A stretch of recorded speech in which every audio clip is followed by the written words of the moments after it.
Humans are a curious species, and a lot of our technological advancements have come from us sticking our noses in places where we probably shouldn't, whether that's deep in caves, under the water, or even outside our own planet. But sometimes we discover something so unpleasant, we really wish we hadn't looked. Today's list has everything from archaeologists to scientists, and some regular folk who are just going about their business. If you're one of those people who likes peeking under rocks and possibly through the curtains, then we suggest you click subscribe and let the hub satisfy your curiosity.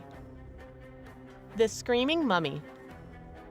The late 19th century was mummy o'clock. You couldn't move for ancient Egyptian artifacts as we burst through more tombs than a zombie apocalypse. So in 1886, Gaston Maspero was pretty used to these neatly packaged corpses, but he was still shocked when he unwrapped a mummy we call Man-E. His face had been trapped in a permanent scream, which could not be explained by simple decay or rigor mortis. His sarcophagus was unnamed and simply decorated, so it's unlikely he was anybody important, but he must have come to a pretty nasty end. It suggested that he could have been poisoned or even buried alive, perhaps drugged and then mummified while he slept. Alternatively, maybe they just closed a sarcophagus on his foot. That seems the most likely to me.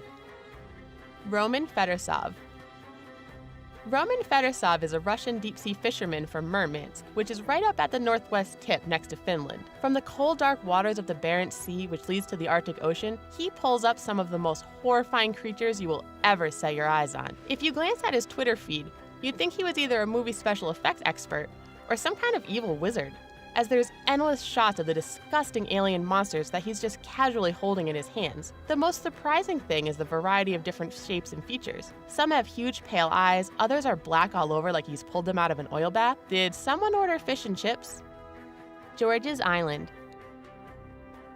George's Island in Canada was used as a rest stop for sailors in the 1800s, as well as the occasional holidaymaker looking to bathe in that famous Canadian sunshine. In 1876, there was a wreck just offshore, and the 5-man crew abandoned the ship and tried to make it to the island, but only one survived. He was found by some fishermen, and he explained that the others hadn't made it when the lifeboat hit the rocks. The survivor left the island and was never seen again. A few weeks later, 3 decapitated bodies were found hidden near the beach, as well as 2 tents and another body that had axe marks on its skull. The Chase Fault. On a slightly sunnier island, the Caribbean paradise of Barbados, there is an even creepier story from earlier in the same century. The Chase family had a really unlucky streak when their baby Mary died, and her coffin was placed in the vault of the local parish church. A few years after, another daughter, Dorcas Chase, starved herself to death, and so joined her sister down in the vault. This was all too much for the father, who was dead just a month after, so they carried him down to join the others. But when they opened the crypt, they found Mary's coffin standing upright instead of laying on the shelf where it had been left. After that, there were often reports of screams from the tomb, and every time it was reopened, the coffins had all moved, even after the local governor had it sealed fast with concrete. Some families have the weirdest hobbies. Swiss Ming Ring. In 2008, an ancient tomb was opened that had been sealed around 400 years before during the Ming Dynasty. It was mostly full of your usual Ming things, but when they pulled out one coffin, something came loose and what looked like a ring fell out and bounced around. On closer inspection, it turned out to be a tiny gold watch with the word Swiss allegedly engraved on the back. It left a lot of unanswered questions, because unless there was a Swiss time traveler involved in sealing the tomb all those years ago, how had it gotten into the sealed tomb?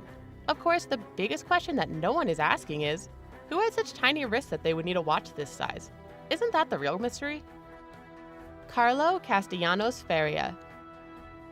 While the other discoveries on this list might have shocked or surprised people, when Michelle Fredenberg Onion discovered something about Carlo Castellanos Faria, it traumatized her for life. Carlo was a valet at the hospital where Michelle worked. He began stalking her, and one day managed to steal her keys, copy and return them without her ever even noticing they were gone. He snuck into her home and set up a video camera to record her. But, much worse, he also hid under her bed for 2 whole nights. Michelle's boyfriend finally discovered him, along with a stash of condoms, latex gloves, clothes, and a power cord. Makes all those killer under the bed scenes in horror movies seem a bit less ridiculous now. Salish Sea Feet. The space under the bed is famous for being creepy and scary now, but the beach is supposed to be a place of calm and relaxation, unless you have a child, of course.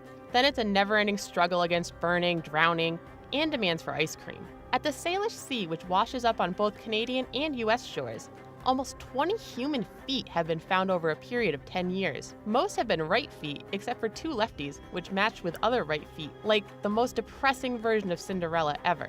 The causes are not all the same, since a few are from local suicides, but others washed all the way over from the 2004 Asian tsunami.